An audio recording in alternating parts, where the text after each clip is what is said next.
अस्सलाम वालेकुम, welcome back to innovate IT zone. हम लोग डाटा स्ट्रक्चर का पास पेपर 2015 का क्वेश्चन नंबर 1 देखते हैं, जिसमें है draw the binary search tree obtained when the following values are inserted in the given order into an initial empty BST. अब यहाँ पर ये जो हमें गिवन है ये 4, 10, 8, 6, 15, 13, 16 एंड 14 ये हमारे पास क्या है, ये हमारे पास कीज हैं या फिर हमारे पास एलिमेंट्स कह सकते हैं हमारे बीएसटी के। You have to show the find BST when which results after inserting all the above values. अब सबसे पहले तो हम लोग डिस्कस कर लेते हैं इसको सॉल्व करने से पहले कि हमारे पास जो है वो बाइनरी सर्च ट्री जो है वो हम लोग क्यों यूज करते हैं। आप लोगों को पता होगा कि अब सबसे पहले होता है बाइनरी ट्री। बाइनरी ट्री का मतलब क्या होता है, ये कैसा होता है कि हमारे पास या तो एक चाइल्ड हो, यानी एक पेरेंट है इसका, या तो कोई चाइल्ड नहीं होता, 0 चाइल्ड होता है, या तो इसका एक चाइल्ड होता है या इसके 2 चाइल्ड होते हैं। तो ये क्या हुआ, ये हमारे पास हो गया बी ट्री यानी बाइनरी ट्री। तो ऐसा होता है कि इसके अंदर जो वैल्यू स्टोर हैं, इसके अंदर जो एलिमेंट स्टोर हैं, जो कीज हैं, वो किसी ऑर्डर में नहीं होती, यानी अनऑर्डर होता है। और हमें समटाइम्स ऐसा होता है कि हमें कोई ना कोई चीज़, कोई ना कोई एलिमेंट सर्च करना पड़ जाता है, तो वो हमारे लिए बहुत डिफिकल्ट हो जाता है, बहुत कॉम्प्लिकेटेड हो जाता है, उसकी कम्प्लेक्सिटी बहुत ज़्यादा हो जाती है।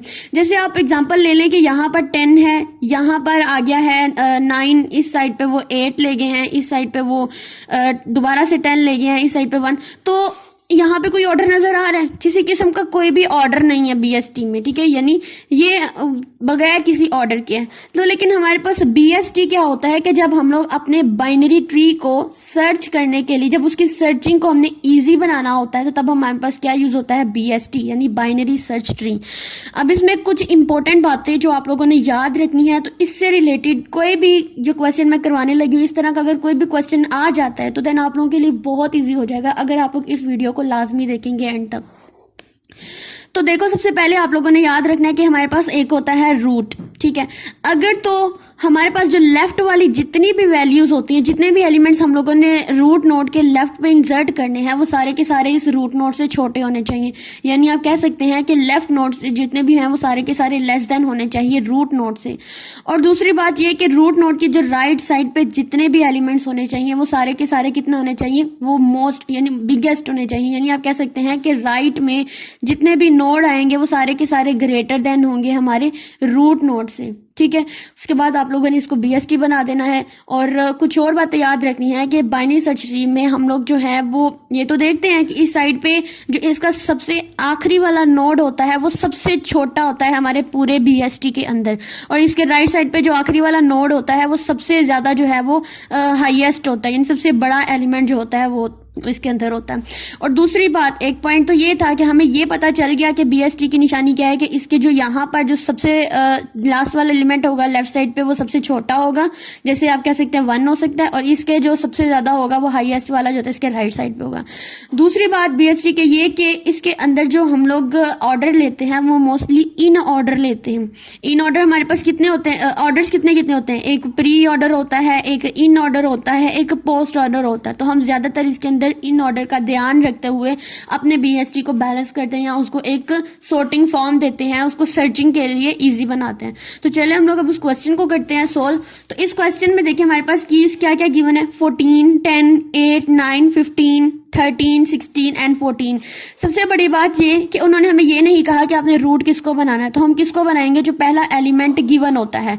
हाँ, एक और केस में हमारे पास ऐसा होता है कि वो दोनों के हो सकता है कि दो जो रूट नोड के इक्वल भी आ रहा हो, तो अगर हम उसको लेफ्ट साइड पे लिखेंगे या राइट साइड पे लिखेंगे तो वो कोई इशू नहीं होगा, हम उसको दोनों में से जिस मर्जी जगह पर लिख सकते हैं। यानी ऐसा भी हो सकता है, हम कह सकते हैं कि जो इक्वल आ जाती है वैल्यू वो left less than equal to root हो सकती है या right less than equal greater than equal to root हो सकती है। अब इसको हम लोग करते हैं सोल्व। तो सबसे पहले रूट हमने किसको लिया है, अपने 14 को।